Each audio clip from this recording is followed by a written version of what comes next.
El derecho privado evidentemente tiene una conexión importantísima, que es una conexión de corriente intelectual, respecto de un fundamento que es el fundamento que permeó en la construcción del derecho privado moderno, en particular por la conexión que se le efectúa entre el iluminismo, la Revolución Francesa y, desde luego, la constitución del derecho privado moderno a la luz del proceso de codificación que, desde el Código Civil Napoleónico de 1804, se expandió en un conjunto de lugares, incluyendo nuestro país en el Código de 1855. La cuestión es que intelectualmente es una asunción que el proyecto de la codificación estuvo fundamentado, normativamente hablando, en virtud de un canon individualista. Normalmente ese canon se entiende como una cuestión monista. ¿En qué sentido? En el sentido de indicar que el derecho privado moderno tiene un fundamento único, unitario y uniforme. Y ese fundamento es el fundamento individualista. Esa lectura se suele traspalar directamente hacia el derecho de contratos.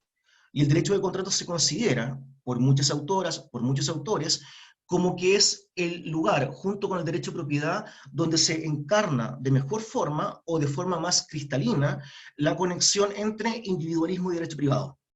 Por así decirlo, el derecho de contratos, junto con el derecho de propiedad, serían las aristas o las ramas o las esferas más individualistas dentro de un área del sistema jurídico como el derecho privado, que es por definición individualista. Evidentemente, cuando uno piensa en la noción de individualismo, puede pensar en muchas cuestiones distintas. Hay una forma de entender casi peyorativamente el individualismo, que es una forma egoísta de hacerlo. Esa forma no es a mí la que me interesa, cuando normalmente se indica que el derecho privado es el derecho de la burguesía, el derecho de los negocios, el derecho de la gente que quiere enriquecerse, y el derecho de contratos da la impresión que es un derecho que está a servicio de esa consideración. Esa en particular no es la forma de individualismo que me interesa revisar. Sí me interesa la otra forma, que es una forma desinteresada de hacerlo. De un punto de vista rawlsiano, puede uno entender que hay una forma más sofisticada de entender el individualismo y que esa forma es la forma que abraza el derecho privado y que exalta el derecho de contratos. Normalmente los postulados para entender esta idea son básicamente dos. En primer lugar, hay una separación de intereses de los contratantes. Tus intereses son los tuyos, los míos son los míos. Por ende, no hay una comunión o una unión. Y evidentemente, de esa cuestión de la separación de intereses, que es evidentemente una demarcación tajante, se sigue una cuestión normativa, que es que el interés personal prima, prevalece o predomina respecto al interés de las demás personas o el interés del otro. El caso central del contrato es precisamente este, el caso en el cual hay una diferencia de interés entre los contratantes, pero a veces incluso puede haber una oposición, ya sea explícita o implícita entre ellos. Ese sería, entre comillas, como el caso central del núcleo contractual. El punto es que cuando se piensa el COVID del punto de vista teórico del cual estoy pensándolo, evidentemente el COVID se entiende como una situación de anormalidad o una situación de excepción, que va a incidir en la evolución y en la comprensión de las prácticas contractuales, en diversos institutos jurídicos, no solamente el contrato, pero en el contrato tiene mucha incidencia. Y la forma como se ha tratado el COVID en los estudios de dogmática ha sido leer y releer de forma muy aguda, muy acabada, muy erudita, la forma como incide el COVID en ciertas instituciones del derecho de contratos. Si uno hace un catastro, podría pensar en el efecto obligatorio del contrato, si hay que relativizarlo, flexibilizarlo, si se debe tener la forma categórica como el artículo 1545 plantea la fuerza obligatoria del contrato, bien las obligaciones contractuales, si hay que releer el alcance, si hay que establecer límites, si hay que buscar excepciones o atenuaciones en el cumplimiento, también la forma como se deben ejercer los remedios por parte del acreedor o los medios de tutela frente a un supuesto incumplimiento o infracción contractual derivada del COVID, y también hemos visto la posibilidad de insertar institutos que no se encuentran previstos expresamente en la legislación en virtud de hacer frente al COVID. Por ejemplo, lo que ha ocurrido con la teoría de la imprevisión o la teoría de la excesiva onerosidad sobreviviente. La estrategia mía es alterar la preocupación central, es decir, en vez de pensar respecto de la forma como incide en la pandemia, en los institutos del derecho de contratos, me interesa rescatar el COVID como una oportunidad para repensar los fundamentos del derecho de contratos y ver ahí si se puede decir algo respecto de si es una instancia o no para repensar los fundamentos. ¿Por qué opto por esto? Porque la justificación a esta estrategia se expresa porque hemos escuchado varias voces que han aludido a la eventual crisis del derecho de contratos. Algo así como que el derecho de contratos moderno, particularmente el derecho de contratos liberal, se encuentra en crisis progresiva. El programa de investigación del derecho de contratos se encuentra en crisis y esta pandemia ha servido para exacerbar o bien transparentar la crisis. Básicamente porque está incapacitado para dar respuesta de manera satisfactoria a los desafíos que importa, por ejemplo, una situación de normalidad como es el caso del COVID. Y se ha llamado a perfilar un nuevo derecho de contratos, a esbozar un derecho de contratos distinto al derecho contractual con el cual nos hemos formado como estudiantes de derecho. Esto se ha reflejado en este cierto escepticismo respecto al derecho de contratos y la idea de abogar por un cambio respecto de este en propuestas de ley referenda. El punto es que las propuestas de ley referenda, por ejemplo, la introducción de la teoría de la imprevisión en el contexto del Código Civil, evidentemente suponen que hay un encaje mejor con ciertos parámetros normativos que son distintos al prisma tradicional o al prisma clásico, que es el prisma individualista. De una forma u otra, los cambios de ley referenda pueden tener un mejor encaje si es que el fundamento individualista no es el único fundamento en juego en el contexto del derecho privado. El punto es que si se quieren formular modificaciones o propuestas de ley referenda, y estas se encuentran una cierta tensión, más no una hostilidad por parte del fundamento individualista, también tenemos una barrera importante, el hecho de que el contrato suele ser entendido canónicamente como una diferencia y, cuando no, una oposición entre los intereses de los contratantes. Y como ya indiqué antes, en la preeminencia del interés propio, del contratante individual, por sobre los intereses de las demás personas y, desde luego, por el interés del otro contratante. Este es el contexto, por así decirlo. La cuestión es la siguiente. Si aceptamos la forma canónica de entender el derecho de contratos como únicamente fundamentado a la luz del individualismo y que el contrato es, el contrato en su esfera central o en su caso central, es una diferencia de intereses, a veces de contradicción, en la cual el interés personal prima respecto del otro, hay 4 formas, creo yo, de demostrar la insuficiencia o de rebelarse frente a este prisma individualista. En el sentido en que la propia filosofía del derecho privado y también cambios a nivel legislativo y como construcciones dogmáticas a nivel de derecho comparado, nos han mostrado en algún sentido importante por qué no es suficiente solo basarse en el fundamento individualista para dar cuenta del escenario contractual. O, en otros términos, en qué sentido el individualismo no es todo el derecho de contratos, o el derecho de contratos no es solo una cuestión de individualismo. Por ejemplo, Daniel Markovits, desde el punto de vista teórico, ha mostrado cómo el derecho de contratos supone, incluso en relaciones contractuales, que pueden ser consideradas como relaciones contractuales discretas o meramente transaccionales, supone una comunión de respeto por los contratantes de forma recíproca.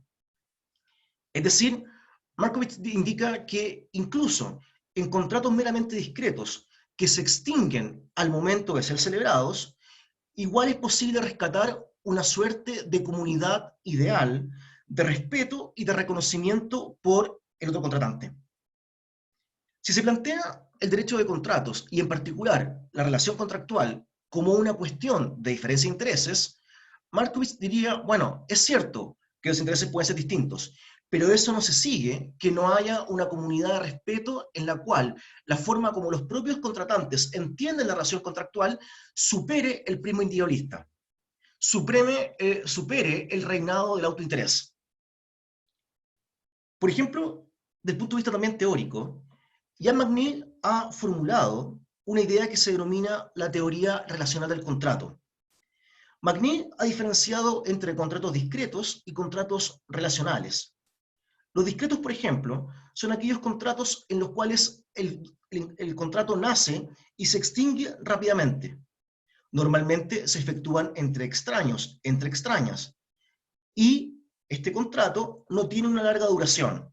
Es el típico contrato de compraventa de bien mueble, por ejemplo, que nace y se extingue prácticamente en el mismo momento. Pero hay contratos no discretos que se denominan por McNeill contratos relacionales. Contratos, por ejemplo, en los cuales las partes desarrollan una relación contractual que se prolonga a lo largo del tiempo. Y esa relación contractual supone un vínculo, un lazo, una relación que se consolida entre los contratantes. Esa relación contractual genera vínculos de confianza, reciprocidad, expectativas normativas recíprocas, etc. Pueden pensar en contratos como distribución, suministro, sociedad, el contrato de trabajo, con algunos matices, el contrato de arrendamiento, el contrato de joint venture, es decir, contratos en los cuales no es solo una relación transaccional, sino que se forja una relación entre los contratantes. Lo que indica McNeill es que uno puede pensar que hay una cierta parte de los contratos que actúan así, pero su tesis fuerte sería de que incluso en contratos discretos y transaccionales se puede construir una relación entre los contratantes. Uno pensaría que Markowitz y McNeill estarían de acuerdo en pensar que el derecho de contratos, y en particular la figura contractual, no es solo una cuestión de individualismo, porque hay un ideal de colaboración que este prisma individualista no logra capturar, así como hay contratos relacionales que el prisma individualista tampoco logra capturar del todo. En la segunda parte, uno puede ver un insumo legislativo y un insumo dogmático. La idea de función social del contrato ha sido establecida en el Código Civil brasileño del año 2002, que modificó el código anterior de 1916.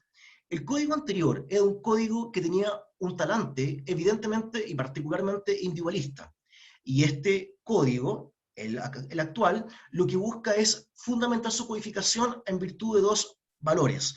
Uno, la ética. Dos, la sociabilidad, que con ciertos matices puede ser asociada a la idea de solidaridad. Y en el artículo 421 de este Código Civil se establece la denominada función social del contrato, que indica: la libertad de contratar será ejercida en razón de los límites de la función social del contrato. El articulado brasileño lo que hace es tensionar y contraponer la función social del contrato a unos tres principios de la contratación, en este caso la libertad contractual.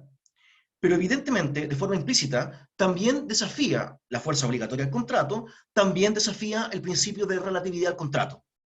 Porque si el contrato debe cumplir una cierta funcionalidad social, es porque los individuos no pueden pactar cualquier cláusula, es porque se puede relativizar el fundamento obligatorio del contrato, y además porque hay más intereses en juego que los involucrados directamente por los contratantes. Y además, del punto de vista doctrinario, particularmente en Francia, Colombia, y uno podría agregar también en el ámbito comparado Brasil, se ha formulado una doctrina en dogmática civil que se denomina solidarismo contractual, en la cual, producto de la filosofía del solidarismo de finales, en este caso del siglo XIX, del siglo XIX, perdón, se formula una idea según la cual el Código Civil napoleónico, el CODE, es un código que exacerba el individualismo y por consiguiente permite abusos de un contratante respecto de otro. Generalmente el contratante que se encuentra en una posición más consolidada o favorecida en desmedro del contratante que se encuentre más vulnerable en la relación contractual. El solidarismo detecta que en virtud del prisma individualista se exacerba la importancia del principio de autonomía de la voluntad y en aras del principio de autonomía de la voluntad, suponiendo la asimetría entre los contratantes, se permiten desigualdades, abusos o consecuencias nocivas. Y lo que hace el solidarismo es básicamente ir y atacar, neutralizar esos abusos. Uno puede pensar, de este punto de vista, que hay 4 formas, al menos, de formular un contrafreno, o bien un contrapeso o una barrera al prisma meramente individualista. Teóricamente, por la idea de colaboración, teóricamente, por la idea del contrato relacional, en este caso derecho comparado, la idea de función social del contrato, y por dogmática comparada, solidarismo contractual.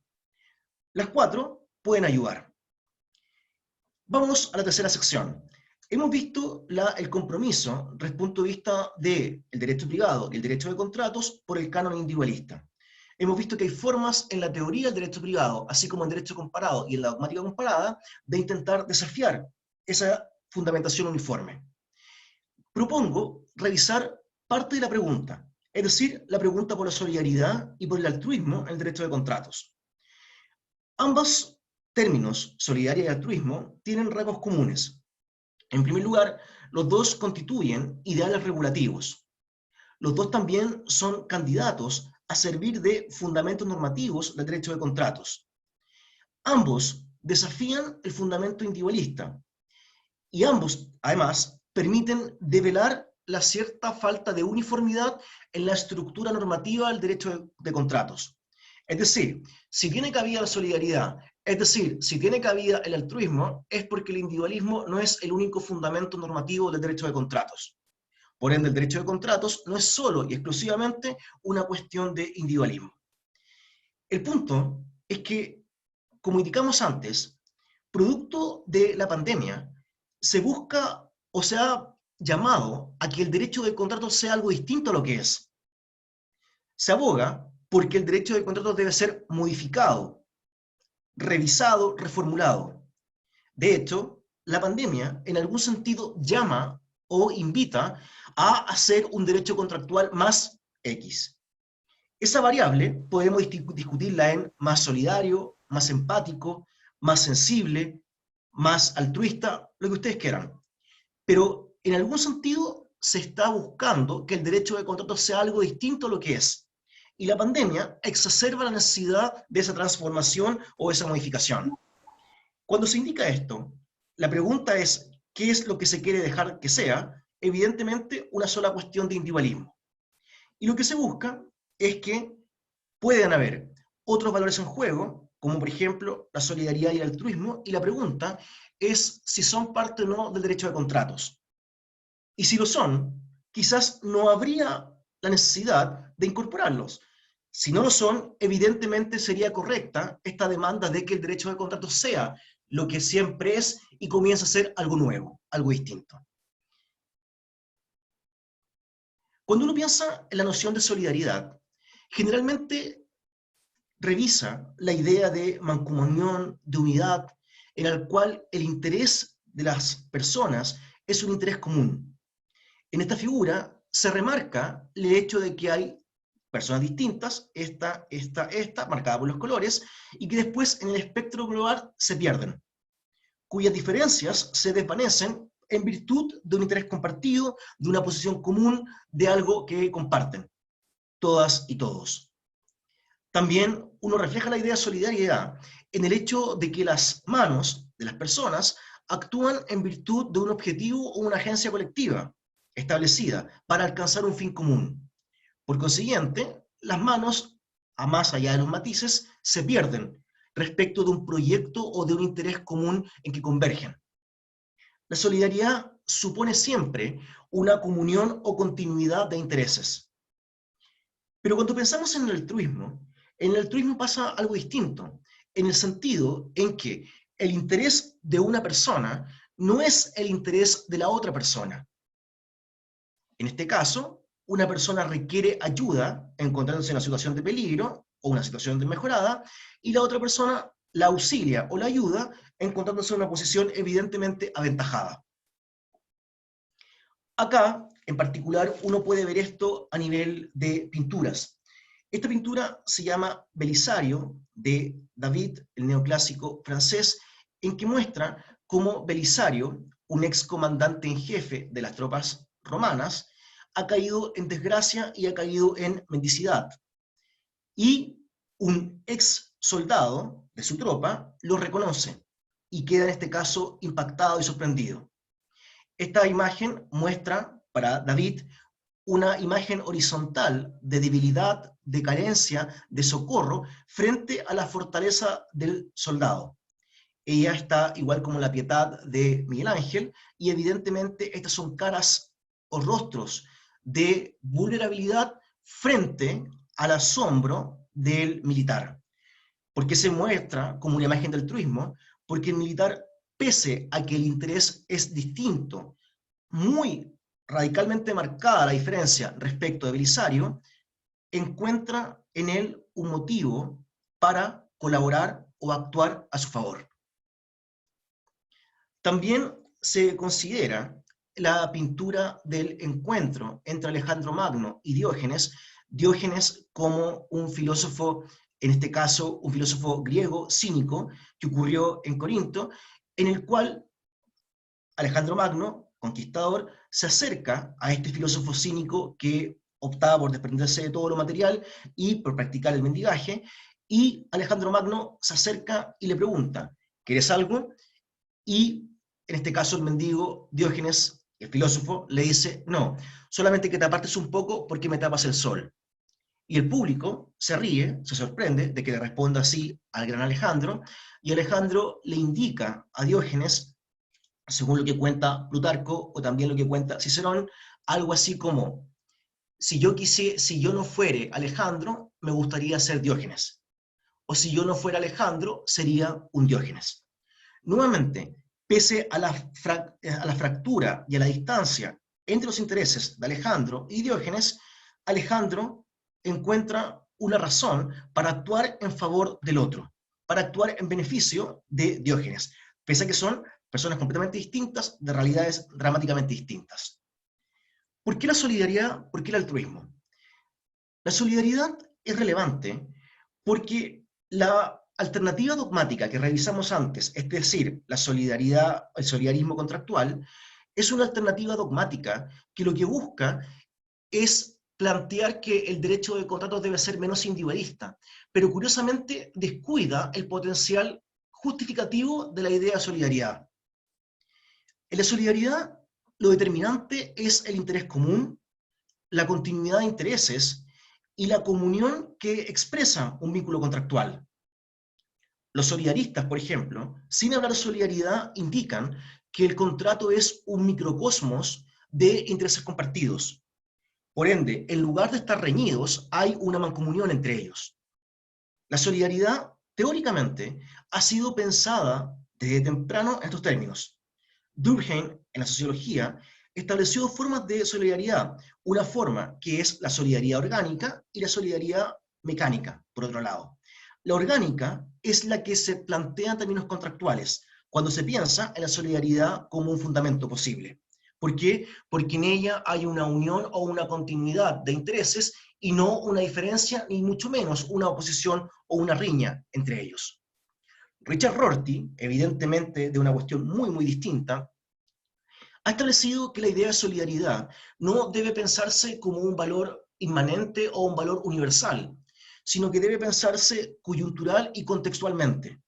Cuando actuamos solidariamente en favor del otro, cuando actuamos solidariamente en favor de la otra, es porque ese otro, esa otra, es uno de nosotras, es uno de nosotros. Según Rorty, la actuación solidaria supone nuevamente construir el lazo en común respecto del que existe entre la otra persona y yo. Si oponemos la solidaridad al altruismo, tenemos cuestiones. La solidaridad, a diferencia del altruismo, rechaza la separación de intereses. También rechaza la diferencia de intereses. Y con mayor razón rechaza la oposición que media entre ellos. Del punto de vista del interés, rechaza evidentemente la prevalencia o la preeminencia del interés personal respecto al interés de los demás. Dado que no hay desigualdad, dado que no hay diferencia entre el interés del otro y el mío, no hay por qué suponer una cuestión normativa de que uno importa más que el otro. ¿Qué pasa con el altruismo?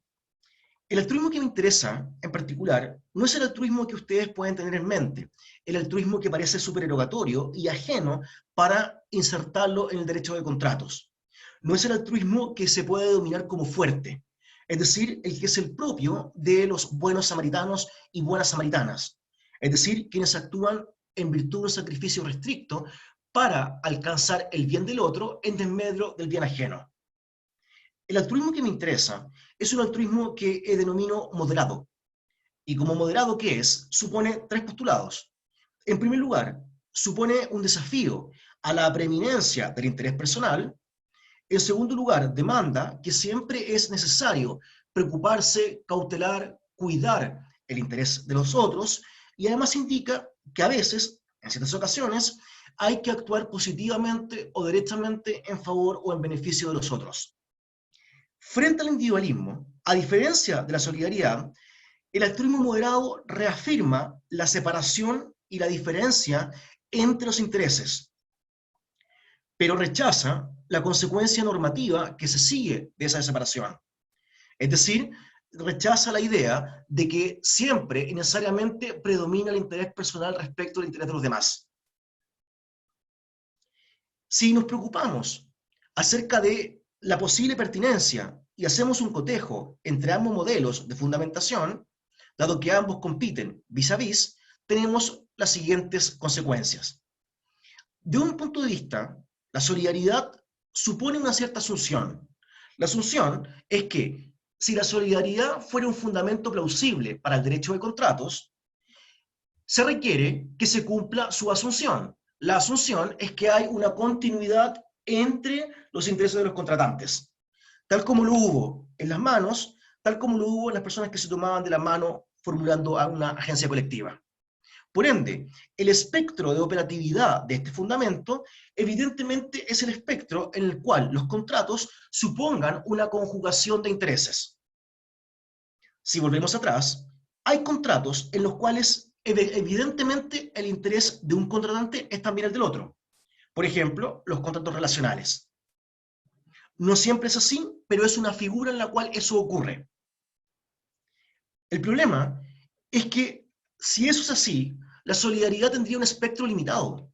Tendría un espectro limitado porque solo tendría operatividad en este tipo de contratos, aquellos en los cuales McNeil indicaba que se forma una relación entre los contratantes más allá del vínculo contractual. Pero además hay un defecto. El defecto, creo yo, es que la solidaridad plantea que los contratantes deben ser solidarios entre sí, precisamente porque el interés es común. Cuando yo soy solidario en una acción de beneficencia, y por ejemplo dono mi dinero por solidaridad, entiendo que hay un deber moral de hacerlo, y ese deber moral se justifica por la continuidad del interés del otro respecto a mi interés. El problema es si el contrato es el lugar adecuado para focalizar un fundamento que supone un interés compartido. Y si lo es, si este fundamento basta con que tenga aplicabilidad o operatividad en un espectro de la contratación, como es en este caso los contratos relacionales. El altruismo, en cambio, valida la separación y la diferencia entre los intereses de los contratantes. Y por lo mismo, su espectro de operatividad es mucho más amplio. Porque en todo contrato en el cual los intereses sean distintos, aun cuando sean opuestos, el altruismo puede forjar normativamente una relación contractual. No es una objeción indicar que el altruismo no es un fundamento del derecho de contratos, porque el caso central del contrato es un contrato en el cual los intereses son diferentes y muchas veces opuestos, porque el altruismo no presupone lo contrario. Y por ende, su operatividad opera en el grueso de las relaciones contractuales. Tiene un plus también, porque a diferencia de la solidaridad, el altruismo no demanda a los contratantes ser altruistas. Lo que pasa es que en el ámbito contractual existen institutos que demandan a los contratantes actuar como si fueran altruistas, como se comportaría una persona que comulga con dicha moralidad, mas no que lo sean. De hecho, puede no serlo. La mayor parte de los contratantes no está interesado en ser un altruista, ni tampoco el derecho puede imponer una motivación. Lo que sí puede hacer es obtener indirectamente un resultado de carácter o de corte altruista, aun cuando los individuos no lo sean. Si nos preocupamos entonces de la posición del altruismo, tenemos la idea de que, desde mi punto de vista, el altruismo como fundamento del derecho de contratos se encuentra en ciertos institutos o ciertas instituciones del derecho de contratos. En particular, podemos pensar en el caso de la buena fe. La buena fe, ya lo sabemos, ha sido una apelación constante en tiempos de COVID, en tiempos de pandemia. La buena fe en materia contractual, 1546 del Código Civil chileno, supone una buena fe objetiva. Como se indica por la dogmática civil, es una buena fe que no corresponde a estar de buena fe, sino a actuar de este modo. Vaya coincidencia con lo que acabo de decir respecto al altruismo, en sentido moderado. El altruismo moderado no supone ser altruista, supone actuar como actúa una persona que comulga con dicha moralidad. Hay una concatenación entre la forma como se expresa la buena fe objetiva, actuar y no estar, respecto de cómo opera conductualmente este altruismo. La buena fe tiene, a mi juicio, una estructura de deberes que se puede definir a grandes rasgos en dos ámbitos. Hay un deber fundamental y hay un conjunto de deberes derivados. El deber fundamental importa tener presente los intereses del otro contratante. Ningún contratante que actúe de buena fe puede pasar por alto y no tener presente en ningún momento de la relación contractual los intereses del otro. Pero además hay deberes derivados de este deber fundamental. Uno, que es un deber de no dañar al otro, que puede ser considerado como un deber negativo, así como un deber positivo, que es actuar derechamente en favor del otro. El deber negativo se da evidentemente siempre, o casi siempre en una relación contractual. Y el segundo se da pocas veces, pero se da. El punto es que si uno quisiera preguntarse si el individualismo es el único fundamento del derecho de contratos, podríamos preguntarnos, a la luz de la buena fe, si todas estas demandas son suficientemente cubiertas por el prisma individualista. Y mi respuesta es que no, porque este deber fundamental sí lo puede formular un individualismo desinteresado, pero los deberes derivados, solamente el deber de no dañar al otro, contratante, puede ser bien fundado en virtud de un individualismo desinteresado. Pero cuando se busca que un contratante haga algo en favor del otro, actuando positivamente en el único interés del otro, para beneficiarlo, ese no puede ser suficientemente cubierto en virtud de un prisma individualista. ¿Por qué? Porque es más exigente. Ese deber positivo, la existencia de un deber positivo derivado de la buena fe, devela que la buena fe es lo que el derecho contractual es a nivel de composición interna. Es decir, que el individualismo puede fundamentar gran parte de los deberes derivados de la buena fe, pero no todos. Y no puede fundamentar todos allí donde hay algo más que no dañar al otro contratante, sino cuando hay involucrado una actuación positiva en favor del otro. Esa idea del deber positivo podemos expandirlo a la racionalidad que existe en otros institutos del derecho de contratos. Por ejemplo, cuando se impone el deber de renegociación por imprevisión, deberes de información que actúan en el beneficio exclusivo del otro contratante y algunas actuaciones colaborativas que se formulan solo en el interés del otro. Esos parecen ser deberes exigentes que requieren de un fundamento moral distinto. Por ende, y para terminar, revisamos la idea de la influencia de la pandemia en la cuestión del fundamento. ¿Qué dijimos? Hicimos un recorrido largo en virtud del cual el derecho de contratos es una expresión transparente o cristalina de su fundamento individualista. Vimos formas de poder contrarrestar esa intuición de carácter monista. Y también mostramos cómo pueden tener presencia dos ciertos fundamentos normativos adicionales, la solidaridad y el altruismo, y he en este caso adjudicado o mostrado que hay mayor pertinencia respecto del altruismo que la solidaridad para servir de fundamento del derecho de contratos. ¿Qué ocurre con la pandemia? Como lo planteé al comienzo, la pandemia ha servido, desde el punto de vista de los estudios de derecho civil, para introducir de forma aguda categorías, conceptos e institutos que pueden resultar ajenos a un sistema jurídico privado en particular o a un derecho contractual en concreto. El punto es que esa ajenidad se muestra muchas veces porque el rendimiento y el encaje de esos conceptos, categorías, doctrinas o institutos depende del tipo de fundamento con el cual se lea el derecho de contratos. No me cabe ninguna duda que el individualismo presenta un menor encaje con institutos como, en este caso, el abuso del derecho, la ventaja injusta, la teoría de la imprevisión, o bien otros que se quieran formular. Y, a diferencia de este, ideales regulativos como la solidaridad y el altruismo presentan un mayor encaje para flexibilizar y para releer los institutos que pueden ser leídos en estos términos. La estrategia, entonces, a mi juicio, no es entender que el derecho de contratos debe ser algo distinto a lo que es. No producto de la pandemia, hay que reclamar que el derecho de contratos sea algo distinto a lo que de hecho es. Me da la impresión que la pandemia sirve como una situación de excepción, como una situación de anormalidad para algo distinto, más modesto, pero más teóricamente relevante, que es explicitar la complejidad que ya posee el propio derecho contractual. Porque si estoy en lo correcto, la estructura normativa del derecho de contratos no es solo una cuestión de individualismo, es una estructura normativa dual que comprende y además integra componentes y demandas de un corte distinto, de un corte altruista o, si ustedes lo quieren, un corte solidario. En mi caso, me da la impresión que el altruismo es un mejor aliado para enfrentar el prisma individualista a nivel de fundamentación. El interrogante con el cual comenzaba la charla era si son tiempos de solidaridad y altruismo en el derecho de contratos.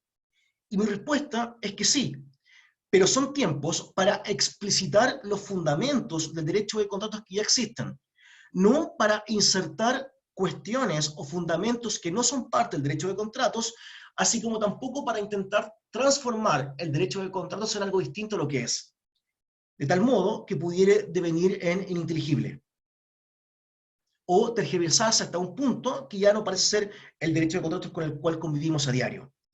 La pandemia la estoy leyendo como una oportunidad teórica para efectos de explicitar algo que ya es. Y lo que ya es que el derecho de contratos nunca ha sido una cuestión solo de individualismo. El punto es que se ha pasado por alto el lugar que ocupa un fundamento normativo distinto a este, que yo creo que es el altruismo, podrá ser otro, pero si lo fuere, en virtud de ese fundamento, se puede tener una mayor flexibilidad con el encaje a otras figuras, con el encaje a otros conceptos, categorías e institutos, y se puede dar cuenta del hecho de que en vez de modificar el derecho de contratos producto del COVID, es mejor transparentar la complejidad interna que se refleja a nivel de fundamentos normativos en que no es solo una cuestión de individualismo. Muchas gracias. Muchas gracias, Esteban, por tu exposición, por todo lo que nos has estado comentando y explicando. Ya tenemos varias preguntas. Voy a partir por la pregunta de Sergio Pinto, que dice así: ¿cómo se relacionan los valores de solidaridad y altruismo con la regla general de renunciabilidad de los derechos, artículo 12 del Código Civil? ¿Se puede hablar de solidaridad y altruismo como imposiciones normativas? Súper, grandísima pregunta. El artículo 12 del Código Civil es un artículo que se lee normalmente como una consecuencia de la autonomía de la voluntad, en la medida que hay un conjunto de artículos que el principio de autonomía de la voluntad en algún sentido informa. Y ese artículo es un artículo importante porque indica que, tal como una persona puede contraer derechos y obligaciones producto de su voluntad, podría también renunciar a derechos. Pero a renglón seguido, el propio artículo indica que se pueden renunciar a derechos establecidos solo en interés personal de quien renuncia y cuando su interés no esté prohibido, así como tampoco afecta a terceros. la pregunta es, ¿por qué está esta demanda al lado de una consecuencia del dogma de la autonomía de la voluntad? Y como lo indica en la pregunta, evidentemente puede no ser un prisma individualista. Habría que buscar cuál es la justificación de por qué no se puede renunciar. A mí me da la impresión que no toda consideración por el interés del otro debe ser considerado como un interés altruista o como un respeto a un parámetro altruista. Porque un individualista, por ejemplo, convencido, podría decir, bueno, pero si un buen individualismo, correctamente entendido, supone un deber de no dañar al otro, de abstenerse en el daño, no puede hacer que la prohibición de renuncia a los derechos tiene que ver con el hecho de prevenir, precaver la causación de daños a otras personas que se puedan ver lesionadas en sus derechos por la renuncia del renunciante, y uno que podría decir, ok, de un punto de vista de entender correctamente el individualismo, se puede justificar eso. Pero la pregunta es si el individualismo tiene en consideración fuertemente de esa forma el interés del otro. Si solo basta para que haya individualismo con que haya una prevalencia del autointerés, o si a medida que se proyecta y proyecta y proyecta y proyecta el respeto, el cuidado y la atención por el interés de los demás, ya deja de ser un prisma netamente o meramente individualista. A mí se me lo preguntan, yo diría que el artículo 12 es un artículo complejo, que puede o formular un individualismo en su mejor versión posible, o bien devela la insuficiencia del individualismo como fundamento normativo. Hay dos posibilidades: o es la mejor lectura posible del individualismo, o bien devela la insuficiencia del individualismo para cubrir la demanda o en este caso la exigencia de no renunciar a un derecho, en el cual yo podría renunciar cuando hay una afectación de derechos de terceros. Arturo Ibáñez también quería hacer una consulta. Profesor Ibáñez. Gracias, Constanza. Muchas gracias, Esteban, por la interesantísima charla que nos ha brindado. ¿Se escucha, cierto? Sí. ¿Aló? Sí, se escucha bien. Ya. Bien. Esta es una pregunta más general. Quería llevarte a hacer quería escuchar tu reflexión o tu análisis respecto de un similar fenómeno que ocurrió con relación con el derecho de propiedad. El derecho de propiedad, hasta la revolución industrial, según se veía desde un punto de vista estrictamente individualista, y en virtud de los fenómenos, de las consecuencias sociales que planteó o que produjo la revolución industrial, se desarrolló a partir, sobre todo, de la doctrina social de la Iglesia, pero también otras doctrinas, la idea de la función social del dominio. Y hoy día prácticamente se reconoce sin mayor discusión que el derecho de propiedad tiene un contenido también intrínseco en el que se balancea, por así decirlo, el interés del propietario con el interés social. ¿Tú crees que, la pregunta es esta, ¿tú crees que un fenómeno similar puede estar planteándose ahora, más de 100 años después de lo que ocurrió con el derecho de propiedad a raíz de la revolución industrial, ahora con el derecho a contrato a partir de esta pandemia o de fenómenos similares?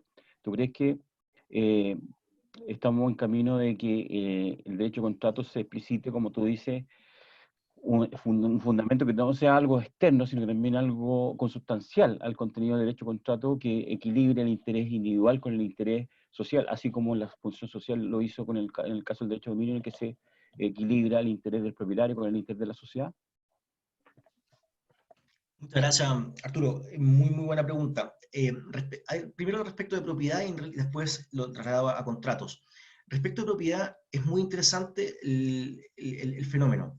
¿Por qué? Porque dado que el derecho de contratos junto con el derecho de propiedad muestran en su mejor versión, en la versión más clara, más patente, el fundamento individualista del derecho privado, es interesante que incluso la regla jurídica de Bello, del 582, establece esta limitación, que no está en su par 544 del Código Civil Napoleónico, de la forma como se debe ejercer las facultades dominicales. Esta idea de no siendo contra la ley, que sí estaba, ley y reglamentos, pero no esta idea de no siendo contra el derecho ajeno. A mí me da la impresión que la concepción que subyace al 582 en materia de propiedad es una concepción evidentemente distinta a el individualismo egoísta o exacerbado que se intentó formular revolucionariamente.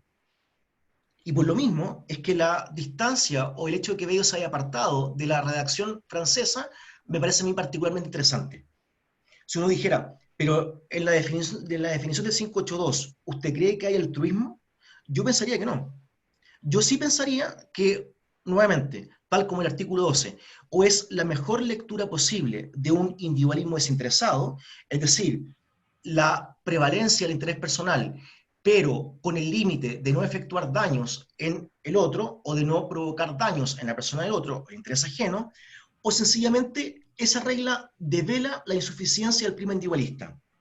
A mí me da la impresión que en materia de propiedad el 582 aún uno puede leerlo individualistamente, pero no en virtud del canon individualista francés. Pero, por ejemplo, si uno va a servidumbres, en materia de servidumbre, la actuación del predio sirviente es una actuación en favor y en beneficio del predio dominante, en la cual se desafía la preeminencia del interés personal y el predio sirviente actúa o deja de hacer para que el predio dominante alcance o bien obtenga un beneficio. Eso respecto de propiedad. Respecto de contrato, yo tengo la intuición que es un fenómeno parecido. Por eso es que no quise y no creo que la mejor estrategia sea pensar que el derecho de contratos, así como tampoco el derecho de propiedad o bien otra área del derecho, el derecho de daños, tengan que dejar de ser lo que son para ser algo distinto. Porque eso presupone que es correcta la asunción principal del derecho privado moderno. Y la asunción principal es que es una cuestión de individualismo. Me da la impresión que esa asunción, aun cuando se encuentre generalizada, es incorrecta, o al menos es incompleta, porque no muestra toda la historia del derecho privado, así como tampoco muestra toda la historia del derecho de contratos. Creo que la pandemia sirve como un insumo teórico para repensar la cuestión del fundamento y transparentar, explicitar una parte de su estructura normativa que ya existe. Como bien tú lo dijiste, no se trata de introducir altruismo o solidaridad o el fundamento que sea. Se trata de develar el espacio que de hecho ocupan en las prácticas contractuales. Porque no se requiere que el contratante sea altruista, se requiere que haya un instituto del cual subyacen consideraciones que imponen a las personas actuar y comportarse como lo haría un altruista. Creo que el paralelo que tú haces es un paralelo correcto. Creo que va para allá. Ahora la pregunta es si la propiedad, desde siempre, tuvo una consideración por la función social o bien fue una cuestión añadida. En el caso del contrato, yo creo que no hay nada añadido. Creo que el altruismo tiene un lugar en la fundamentación, podrá ser otro, pero me interesa defender el punto que la uniformidad individualista es incorrecta. Gracias, Esteban. Gracias a ti. Muchas gracias, profesor Ibáñez. Brigitte quiere hacerte una consulta con respecto al concepto de altruismo moderado. Brigitte. Hola, ¿se escucha bien? Perfecto. Ya. Hola Esteban, bueno, muchas gracias por la presentación bien clara. Solo tenía una pregunta en torno a si es que tú ves o no, tal vez una posible tensión entre la idea de altruismo moderado y el segundo punto, o el segundo elemento del concepto de altruismo moderado, que era el cuidar del interés del otro. Que si pudiera explicarlo mejor sería tal vez como más apropiado, Ahí. porque no me, claro, el segundo, que siempre es necesario preocuparse por el interés de los demás, quería saber si eso se refiere como a una actitud, a una especial motivación, o alguna disposición interna de las personas, de los contratantes en este caso, y si es que ese elemento se contrapone o no con una de las ideas finales que tú conversaste, que nos contaste, que respecto a que el derecho de contratos no exige que las personas sean de hecho altruistas, sino que se comporten como tales. Entonces, respecto al altruismo moderado, al segundo punto, yo veo una orientación hacia, no sé, una cierta disposición, actitud o motivación pero en el segundo punto veo una orientación más hacia algo conductual o orientado a los resultados. Entonces quería ver si dentro de la estructura interna del altruismo existe alguna tensión entre estas dos categorías y si pudiera explicar un poco más sobre eso. Eso, muchas gracias. Súper, muchas gracias. Súper, muy clarificador. En la estructura conceptual que he formulado respecto del altruismo moderado, hay un parámetro que es anterior, el hecho de que el altruismo moderado lo concibo de forma conductual y cosmopolita. Cosmopolita porque se debe ser altruista o se insta para que lo sea respecto de cualquier persona, aunque sean conocidos, parientes, contratantes, cocontratantes, amigos, da igual, es cosmopolita. Y además es conductual porque no es un altruismo motivacional. En la filosofía del altruismo existe una ardua discusión respecto de cuál es el altruismo que se puede denominar como genuino. Es decir, si basta con que yo haga algo en favor del otro, o bien es necesario que yo tenga la motivación real para hacer algo en favor del otro. Y ahí, y solo ahí, puede ser calificada la acción de altruista.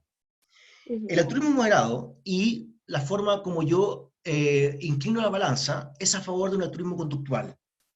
Básicamente por un conjunto de experimentos que se ha formulado en filosofía y la psicología, en la cual se ha demostrado que no siempre, aunque parece haber una intención de favorecer, hay realmente una intención de hacerlo. Y además porque, del plano estratégico, pensar en un altruismo motivacional es una cuestión extremadamente exigente. Es decir, el derecho, creo yo, no puede implantar motivaciones en las personas, pero sí puede suponer que se pueden obtener resultados de un carácter o de un corte o de un tipo, no obstante las personas no comulguen con la moralidad de la cual se sigue ese resultado. El altruismo moderado está más preocupado de la conducta, resultados y efectos que de la motivación real de los contratantes. Por ende, no me interesa que sean los contratantes altruistas. Pueden ser egoístas, pero hay institutos del derecho de contratos que instan a los contratantes a comportarse como tal. Cuando se establece que alguien debe decir algo que solo puede beneficiar al otro, no se busca que la persona tenga la intención, la motivación de beneficiar al otro contratante. El punto es que debe actuar como lo haría una persona que sí tuviera esa intención. Y la actuación la considero yo altruista porque me interesa un altruismo conductual, en el cual la conducta, el resultado y el efecto de la acción determine si es altruista o no, más allá de que no hay motivación. Y el segundo postulado es un postulado inquietante. ¿En qué sentido? En el sentido que la actuación y la preocupación central de todo altruismo es que es importante el interés ajeno. La preocupación sería la forma como se canaliza en virtud del instituto la conducta o la forma como se exige la demanda de la conducta. De nuevo, no supone una intención o un motivo. No digo es necesario tener el motivo de preocuparse o de actuar en favor del otro. No puedo, en algún sentido, desprenderme de este postulado, aunque sé que es inquietante, porque este postulado es el corazón de cualquier forma de altruismo. No hay ningún altruismo en todo el background conceptual que no considere que la persona debe preocuparse por los demás. La pregunta en materia contractual no es si el contratante debe preocuparse del otro, porque si el contratante actúa de buena fe, uno podría decir, bueno, si es un contratante de buena fe, debe tener presente el interés del otro. La pregunta relevante es si hay un instituto, es decir, una regla o una práctica jurídica o una institución del derecho de contratos, del cual subyacen consideraciones, demandas o exigencias para que un contratante actúe en favor del otro. El problema es que la preocupación siempre está, siempre, porque si debe actuarse siempre de buena fe, como principio general del derecho privado y el derecho de contratos, es porque siempre hay que preocuparse del interés de los demás. No siempre hay que actuar a favor del interés del otro, mas siempre hay que preocuparse, porque si no, no sería una actuación conforme o con arreglo al principio de buena fe. Cuestión distinta es si preocuparse o atender al interés ajeno conlleva derechamente beneficiarlo. No, pero el punto es que el altruismo supone lo que el individualismo afirma, que no se puede dañar, y para no dañar hay que tener presente el interés ajeno, y para actuar a favor también hay que tener presente y preocuparse y atender el interés del otro. Muchas gracias, muy clara la respuesta. Gracias, muchísimas gracias. Esteban, Felipe Villa te saluda desde Colombia y te hace la siguiente pregunta. ¿Cómo encaja el principio de justicia correctiva que se ha planteado como fundamento del derecho privado en general con los fundamentos solidaristas y altruistas del derecho contractual? Ya, es una pregunta durísima, una pregunta muy potente. Evidentemente, el encaje no es simple. ¿Por qué? Porque la justificación normal, estándar a nivel de derecho privado y derecho de contratos, es el individualismo. Y el fin o el propósito o el objetivo central del derecho privado y el derecho de contratos con mayor razón es la justicia correctiva. Por ende, da la impresión que uno puede pensar que la justicia correctiva es el fundamento, es el fin o el propósito estándar, y el individualismo es el fundamento estándar, basal, nuclear del derecho de contratos. Fundamento y propósito van de la mano. La explicitación del lugar que juega el altruismo, o si se quiere, la solidaridad en el derecho de contratos, a nivel de fundamento normativo, supone poner a prueba esa versión. ¿Cuál versión? La versión que cree que hay solo un fundamento y la versión que cree que solo hay un objetivo. La justicia correctiva, en su mejor versión, supone una evidentemente atención hacia el interés del otro, porque el trato simétrico, correcto y recíproco entre los contratantes supone tener presente el interés de los demás. Pero el altruismo también supone que en algunas circunstancias es necesario actuar derechamente y positivamente en favor del otro. Cuando eso tiene lugar, da la impresión que el objetivo no puede ser la justicia correctiva. Si es que el fundamento normativo es el altruismo y el altruismo supone una actuación positiva en favor del otro, es porque la justicia correctiva no es, en ese caso en particular, el objetivo, el propósito que persigue la respectiva institución contractual. Ahora la pregunta cae más fuerte. ¿Y cuál sería el objetivo en esa? Bueno, hay que pensar también que si uno acepta que el individualismo no es el único fundamento, puede estar abierto también a aceptar que la justicia correctiva no es el único propósito que cabe perseguir por el derecho privado ni por el derecho de contratos. Y podré tener ahí justicia distributiva. Y quizás la justicia distributiva, a nivel de objetivo, sea el propósito que cabe, encaja y se encuadra de mejor forma con los parámetros de una fundamentación distinta al individualismo. Evidentemente, la respuesta es que si no es solo el fundamento individualista, no es solo tampoco la justicia correctiva como fin.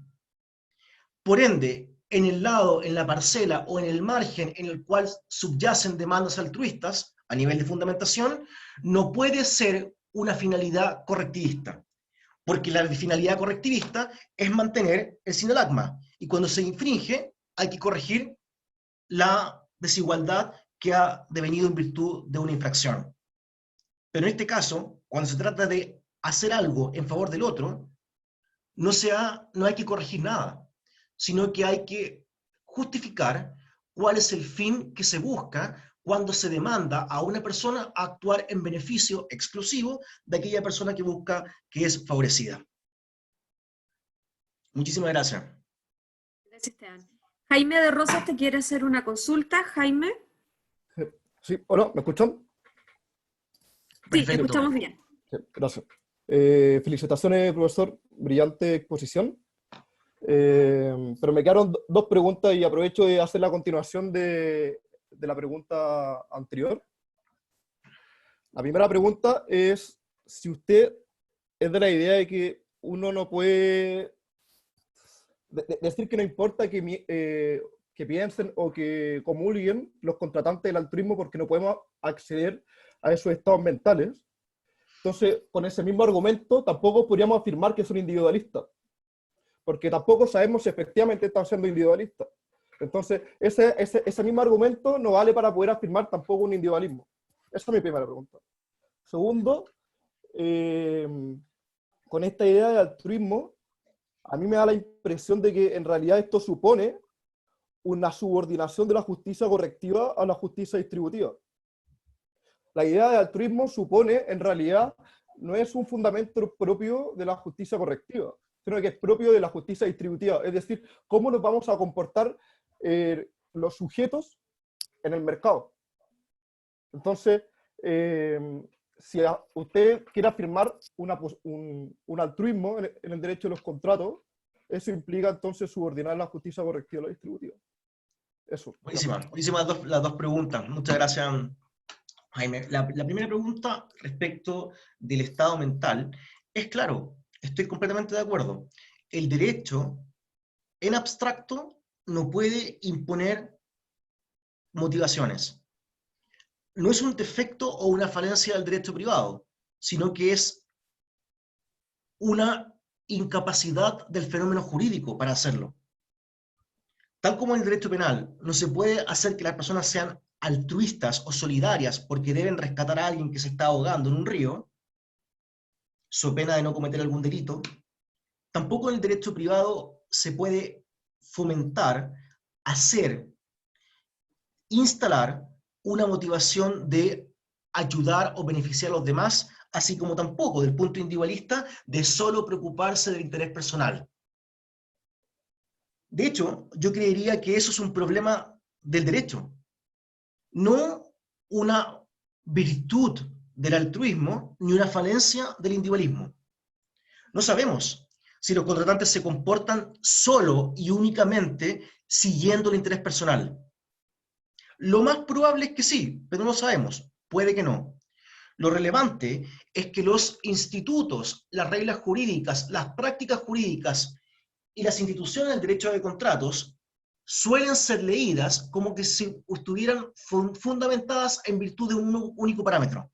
Y ese único parámetro es el parámetro individualista. Da igual si los contratantes efectivamente buscan o no solo satisfacer el interés personal. Lo relevante es que las instituciones, las reglas y las prácticas de derecho de contrato se leen como si lo fueran. Se asumen, tal como yo asumo, que pueden pensarse situaciones en las cuales las personas actúan como altruistas aunque no lo sean. Respecto de la pregunta de la subordinación, estoy de acuerdo. Absolutamente.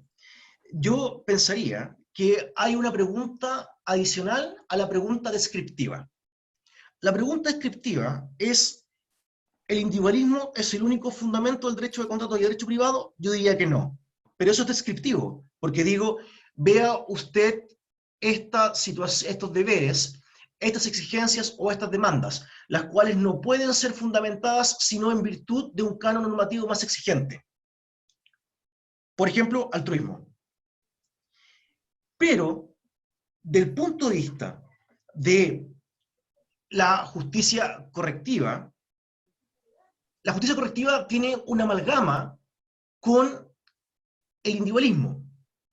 Y yo sí supongo esta idea descriptiva de no solo está el individualismo, sino que también está el altruismo. La pregunta posterior es una pregunta normativa, una pregunta de estatus. Si hay dos fundamentos, ¿cómo se relacionan? Y esa pregunta normativa, yo estaría dispuesto sin ningún problema a conceder ab initio que el altruismo no puede competir con el individualismo a nivel de fundamento. Puedo perfectamente reconocer que el individualismo fundamenta la mayor parte de los institutos y deberes derivados del ámbito privado y no por ello renunciar a lo que me interesa, a reivindicar el espacio que ocupa un fundamento distinto, que transita por una dirección distinta. Por ende, subordinación no. De hecho, yo pensaría que el altruismo no es un competidor para el individualismo. pero sí permite reflejar la idea de que la estructura normativa del derecho contractual no es solo individualista. A nivel de justicias, lo mismo. Lo mismo. Si el individualismo es correspondiente con la justicia correctiva y el altruismo es correspondiente con la justicia distributiva, no tengo ningún problema en aceptar ab initio que la justicia correctiva es el fin principal del derecho de contratos y la distributiva es un fin excepcional, marginal, menor. Pero nuevamente me basta con decir que no es el único fin. Y a mí me da la impresión que un background o un marco teórico pluralista que vea que al menos hay dos fundamentos y pueden haber 3 o 4 objetivos en el derecho de contratos es una mejor lectura del derecho privado que tenemos que la lectura monista, que ve en él solo una justicia, solo un fundamento. Pero es una gran pregunta. Yo diría que no hago la subordinación y a la primera sí, sin duda que sí. Muchas gracias. Gracias. Gracias, Jaime, por la pregunta y Esteban por la respuesta. El profesor Carlos Pizarro está levantando la mano y quiere hacer una consulta. Carlos. Hola Esteban, muchas gracias por la conferencia. La pregunta es la siguiente, puesto que el altruismo o el solidarismo contractual también a la francesa plantea, ¿no?, esta lectura del derecho a los contratos y de varias instituciones, pero a propósito de las partes, es decir, a propósito de los sujetos que participaron en la relación contractual. Y una de las críticas que se le ha hecho a esa visión, y quisiera saber si tú lo pensaste o no, es que no se hace cargo o no se plantea del impacto del contrato en relación a la sociedad o a la comunidad. Es decir, hablamos de altruismo y de solidarismo para referirnos simplemente a lo que tiene que hacer una parte respecto de la otra y seguimos en esa relación bilateral, pero no consideramos, como quizás pudieras hacerlo el caso brasileño que tú citabas, no sé si eso tendrá alguna repercusión, de asumir el contrato en la sociedad. ¿A ti te parece que es una crítica válida a esta teoría altruista o solidarista del contrato? Perfecto. Muchísimas gracias, Carlos. Muy buena pregunta, muy buena observación. Evidentemente, la función social del contrato, en el caso brasileño, por la dogmática civil brasileña, ha sido o se ha intentado conciliar con un prisma solidarista. De hecho, hay autoras y autores brasileños de su dogmática civil que ven la acogida y la instalación del solidarismo contractual y en virtud de esa acogida se ha plasmado en el Código Civil brasileño esta cláusula de la función del contrato. También hay que entender que si el Código Civil del 2002 es un código que está fundamentado en la idea de ética y de sociabilidad, no cuesta tanto introducir ahí la idea de solidaridad. Más allá de eso, yo pensaría que es cierto que la relación contractual, cuando se fundamenta, se preocupa acerca de la relación, los deberes y exigencias que existen entre los contratantes. Y en el caso del solidarismo, la crítica es correcta. ¿Por qué es correcta? Porque se presupone que hay un interés compartido entre los contratantes y por ello una parte debe actuar con la otra de forma solidaria. Dado que hay un interés común, es porque en vez de una rivalidad hay una amalgama de intereses y por lo mismo actuar por ti es actuar por mí.